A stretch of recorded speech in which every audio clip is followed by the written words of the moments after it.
And at the end of the day, when you saw the first Trump administration, how do you now see the second administration?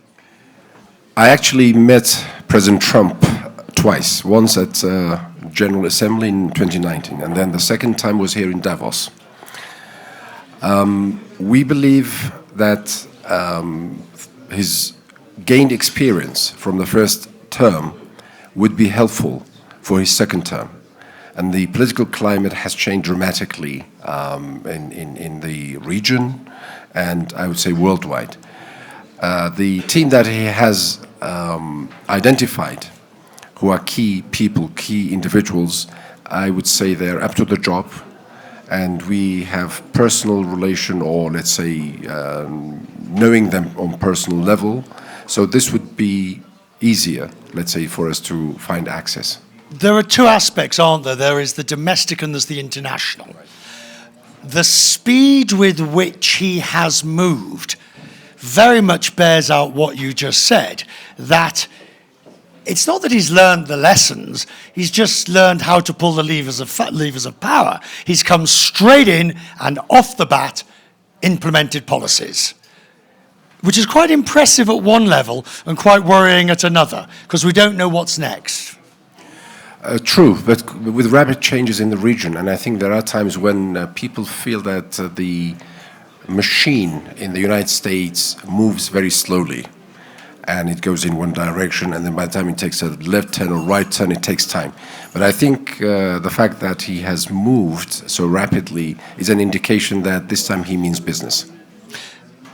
So if we take as for the region, and by that, what would you include in the region? As in your region? Well, the Levant, the Middle East in entirety. What role would you like to see the US play?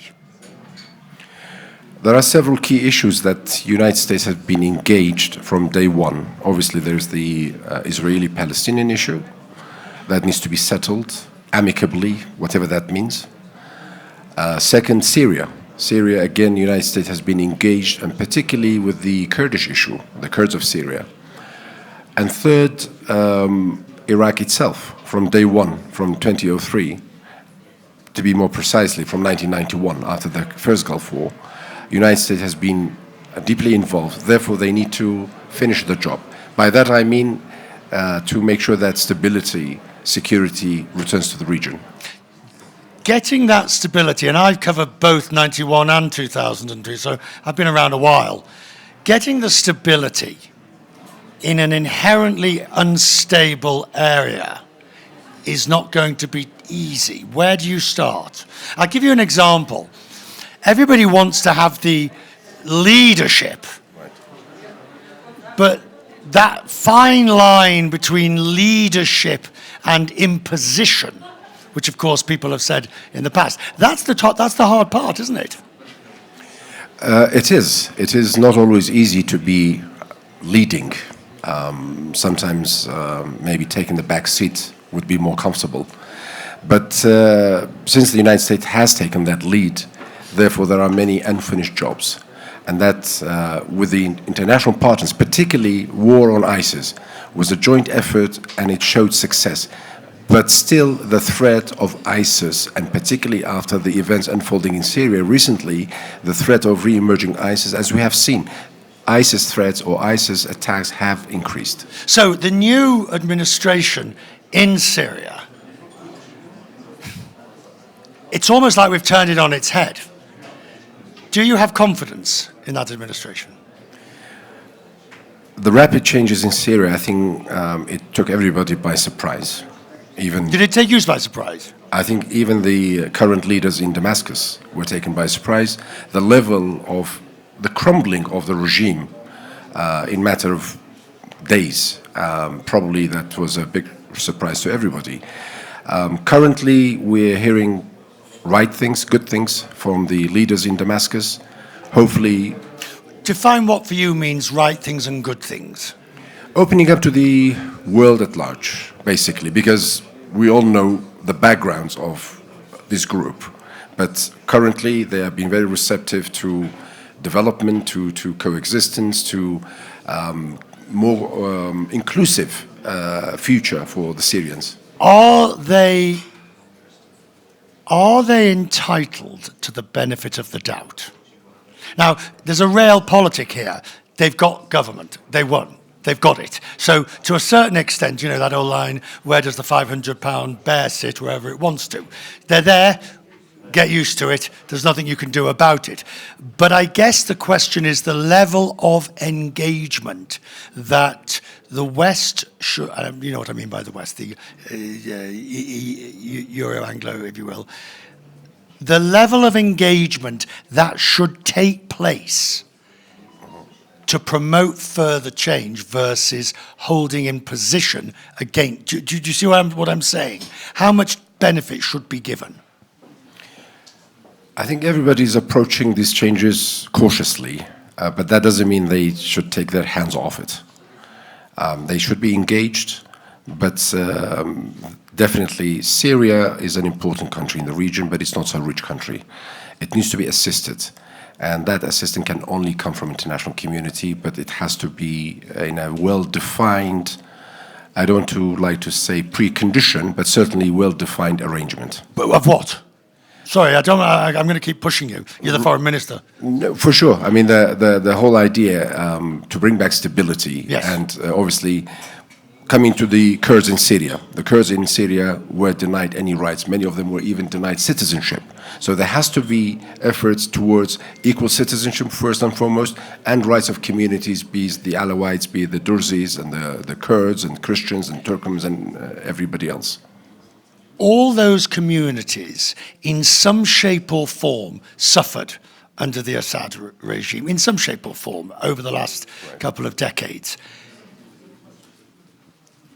How does one bury the hatchet, as they say? I always think back to South Africa, post-apartheid, or Mandela comes in, you have the Truth and Reconciliation Commission, which was a model of its kind. Now, I'm not saying you do the same thing in Syria, but how do you allow the proper display, that you allow it to move forward, so that the rights of the wrong, so that the wrongs of the past are properly acknowledged, but it allows the community to move forward? That's the challenge. It is a challenge for sure, because the country has been ruled by iron fist for decades, and to move away from that mentality in a day and night, that's going to be difficult for sure. Particularly since the same people who were running the organizations, we learned this from when the Berlin Wall came down, the same people who were running it have to do both again, correct? Indeed. We have similar problems in Iraq. We are still not over it, but at least we have taken the right path.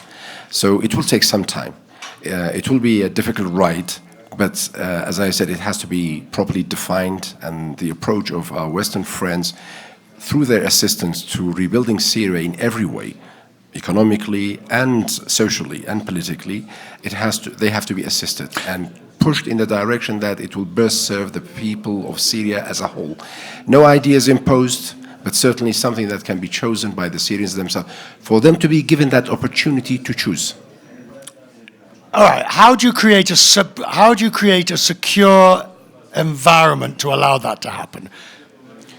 That's also massively significant. Definitely. This will, again, it will take time, but I think it has already started. Right. It has already started, but if it goes in the same, let's say, momentum, probably at one point, I'm not talking about next week or next month, but perhaps in a near future, a transitional government can be elected somehow, and then obviously you need to have a new constitution which would identify and acknowledge the existence of all different communities, and the peaceful coexistence should be defined and underlined. I want to talk about that from the Iraqi experience. Right. We all come along after these massive changes, and I sort of think we know that we can't have a Wilsonian, democracy in a sense of a bicameral, the Westminster, etc., etc. Do you think we sometimes try to impose democratic systems that are not conducive to that particular country or region? I think system differs to values or principles. We may share same values and same principles, but maybe the same democracy might not be ideal because of cultural background. I mean, there are many other factors that contribute to building a society. But definitely certain values, certain principles, human rights, these should be upheld and should be encouraged. Now let's talk about your own region and the investment opportunities there and the ability to grow the region. The one thing investors want, what's the one thing investors want? They want stability. Right. They want stability. Well, let's go through the list. Stability, certainty, rule of law. Exactly, you said it. Now tell me about your own region in that respect. The ability to provide those for investors. I think we owe a lot to our own local investors. Some of them are represented here. They are the ones who have been supportive of government programs at a time when the government was facing difficulties, financial difficulties. They got the, let's say, the system going in infrastructure and the private sector. We have to also underline that the system in Iraq as a whole was more of a centralized state, socialist system. Everything was indexed to the state. The state was the mentor. The state was the big brother. The state was the provider. From cradle to grave, the state was responsible. We tried to move away from that, to encourage and to support and to develop a free market economy by encouraging entrepreneurship. And some of these fine people that you see here, they are all just one of them. Self-made millionaires. Good to see you. Welcome. So we owe a great deal to them. So the government has been a regulator. The government has tried to provide the basic needs of the population, but also allowing the private sector to continue the wheel moving and going. We are facing challenges. We are not an independent entity. We are part of Iraq. We have certain issues with Baghdad, sometimes with the region as a whole. Nevertheless, I believe we are doing relatively well. In the past, our war and our fight has been to survive. But now we want to survive and thrive. Right, but is that relationship with Baghdad sufficiently defined, do you think? Or is it elegantly amorphous in a sense that it allows you that space that you seek? You know, in doing my research, trying to understand the autonomous region, it sort of boggles the mind because on the one hand, it is federated, yes, but it's not a federal. It's not Scotland to the United Kingdom, but it's not. You see where I'm going with this? It's not the European Union. Sure. It's almost as if this construct has been put together that is deliciously ambiguous when it needs to be. Yeah. Would you agree? I think what probably would define our relation with Baghdad, we have a constitution which was voted by 85% of the Iraqis in 2005, and this constitution was, the drafting of the constitution was helped with our friends from the West, United Nations, and I believe this is the best document that the entire region actually possesses. Right. We do have issues, and quite often we have been making it sure that, okay, if we have a problem, let's sit down and try to see what the Constitution says. Sadly, I'm sorry to say this because this would probably, it's not a bad mouthing of our colleagues in Baghdad, but sadly, there has been a kind of a objective and kind of ad hoc selection of certain articles of the Constitution. Nevertheless, in 2005 until 2014, I would say, the relation between Erbil and Baghdad was very good. We still have good relation. We have ministers in the cabinet. We have parliamentarians on the federal parliament. But we do have issues. There are economical issues. There are financial issues, budgetary issues, energy issue, disputed territories. Article 140 of the Constitution requires within set period of time, the disputed territories should be settled through a mechanism mechanism. That was in 2007. We are in 2025 now. So we still believe we can sit down. Can I ask you a blunt question? Sure. Do you believe the Constitution as it's currently framed, do you believe it's working? This is why we are saying that we should be going back to the Constitution, because there are issues and there is a roadmap how to solve these issues. It cannot be through decision of an individual, or this prime minister is better than the other one, or the previous one was better than. It shouldn't be left to individuals how they behave. There is a law, there are laws, and there are constitution articles. Should be the mechanism to find solutions to our issues with Baghdad. What to you, and I'm going to be wanting to hear from others, what to you is the biggest strength of the region, of Kurdistan Independent Region? The biggest strength of our people is being their resilience, their determination.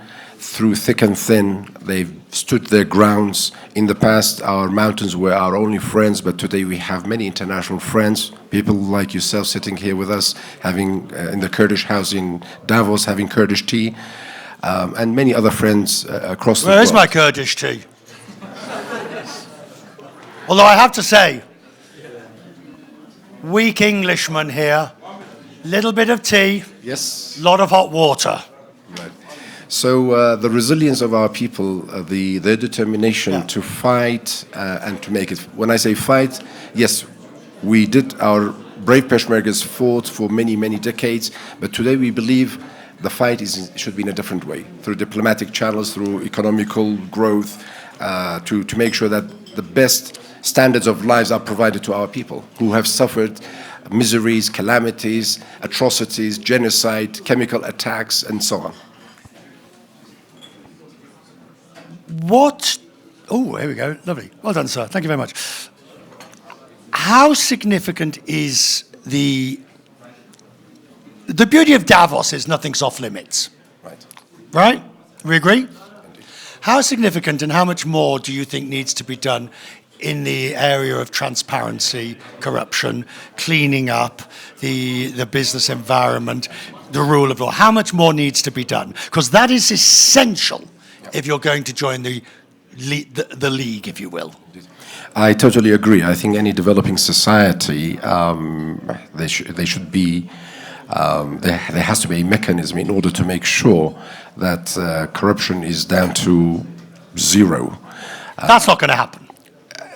I was going to finish that.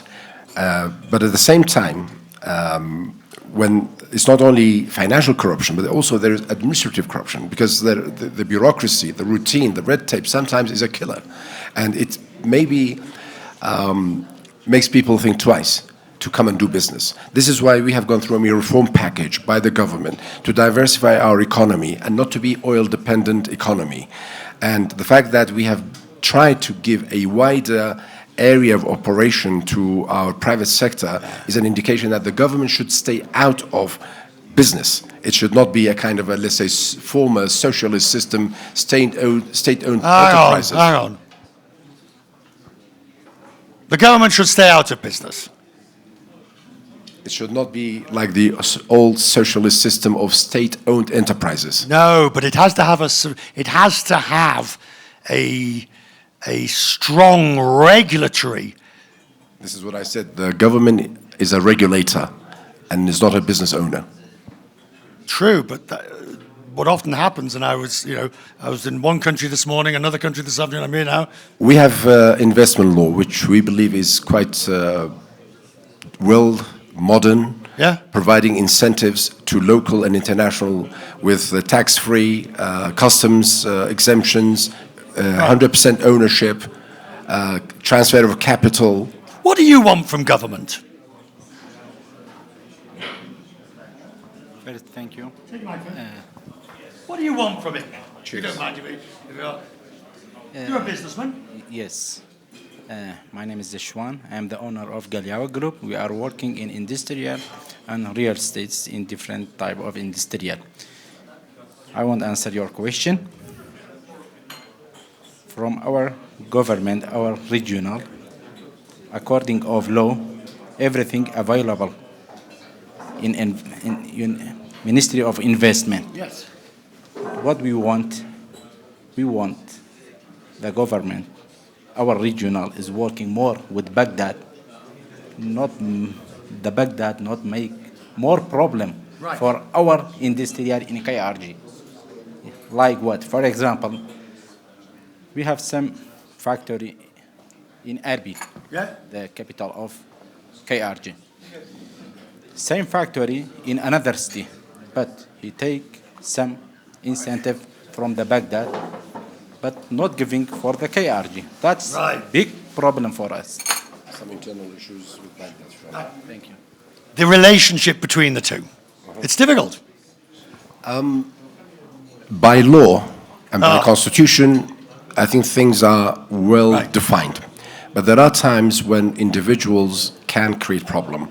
As this gentleman mentioned, yes, certain products produced in Kurdistan either are not being permitted to go to south of Iraq, or sometimes, I'm sorry to say this, but through special arrangements, they can go. It shouldn't be like that, because Kurdistan is part of Iraq. You cannot levy second tax or customs as you leave Kurdistan entering Iraq proper. What I find fascinating about what you've just said, sir, and what you've responded, is that that you're both talking about the reality of it, not what it says on paper. You're both describing the challenge of actually living it. Would you agree? True. And that is, so I want to, as we come to the end here, I just want to know, what is it? People like yourself have been vested with the power and the authority and the influence. What is it you'd like to do in the next 12 months? Probably reduce some of those power and influence.